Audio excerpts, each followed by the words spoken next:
Did you know that the childhood dream of having a treehouse could land you on the wrong side of the law? Yes, treehouses, those whimsical structures perched among the branches, are more than just the stuff of storybooks and childhood dreams. They're real, tangible things that people build and enjoy. But did you know that they can also come with a side of legal implications? It might sound surprising, but there's more to treehouses than just wood and nails. So, if you're looking to relive those carefree days of youth or create a magical hideaway for the young ones, you might want to keep listening. Stick around as we go over the details of this fascinating topic. Spoiler alert: treehouses are not illegal, but there's a catch. While it's true that treehouses are legal in all states across our nation, they come with a set of rules and regulations that must be adhered to. The first and foremost rule is that treehouses can only be constructed on private property that you own. This means that you can't just venture into a public park or forest and start building your dream treehouse. The reasons for this are primarily safety and environmental concerns. But even on your private property, there are certain restrictions that you need to keep in mind. For instance, your treehouse should not pose a fire hazard. This means that you should avoid using materials that are easily flammable and ensure that the treehouse is at a safe distance from power lines and other potential fire sources. Another crucial rule is that your treehouse should not cross property lines. This means you can't build a treehouse that encroaches on your neighbor's property or hangs over the public sidewalk. Imagine if everyone started building treehouses that hung over sidewalks and roads. It could be fun, but not for too long. Building a treehouse might seem like a simple enough task, but it's important to remember that your treehouse should not harm the environment. This includes avoiding damage to the tree itself and ensuring that the treehouse does not have a negative impact on local wildlife. So, as you've seen, treehouses aren't exactly illegal, but they do come with their own set of important rules to follow. Next up, let's talk about building permits and how they can impact your treehouse construction.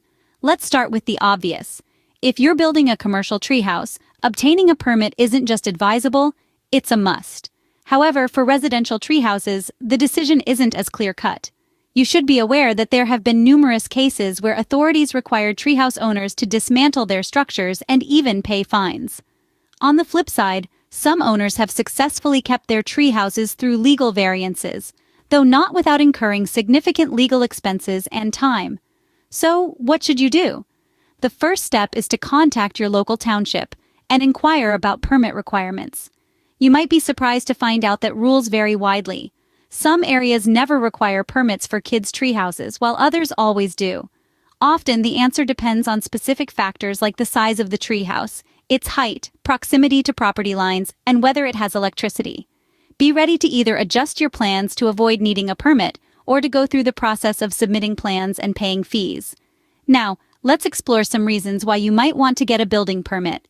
Firstly, it minimizes the risk of receiving a stop work or tear-down order in the future. The township's oversight ensures that your construction methods are safe, which is crucial for your safety. If you're not on the best terms with your neighbors, a permit can protect you against potential complaints. Plus, it's always good to be on the right side of the law. On the other hand, there are reasons you might choose to skip the permit. Townships usually charge a fee for issuing permits, and you might need to produce engineer-approved construction plans, which can be expensive. Inspections can introduce delays, extra fees, or unwanted changes to your design. But remember, if you choose to build without a permit, it's wise to talk with your neighbors, especially if they'll have a clear view of the treehouse. Most treehouses that get reported are due to neighbor complaints, which can lead to the township ordering you to stop work or even dismantle the treehouse. Discussing your plans with neighbors can help you avoid these issues. Lastly, consider the placement of your treehouse. While you might want to keep it hidden or away from the center of your yard, placing it near the edges can make it a focal point for your neighbors. Think about how you'd feel if the situation were reversed. Sometimes a simple solution like planting evergreens for privacy can prevent potential conflicts.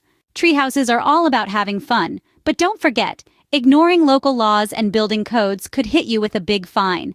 Stick to the tips we mentioned, and you should be just fine, staying out of trouble with the law while building your treehouse.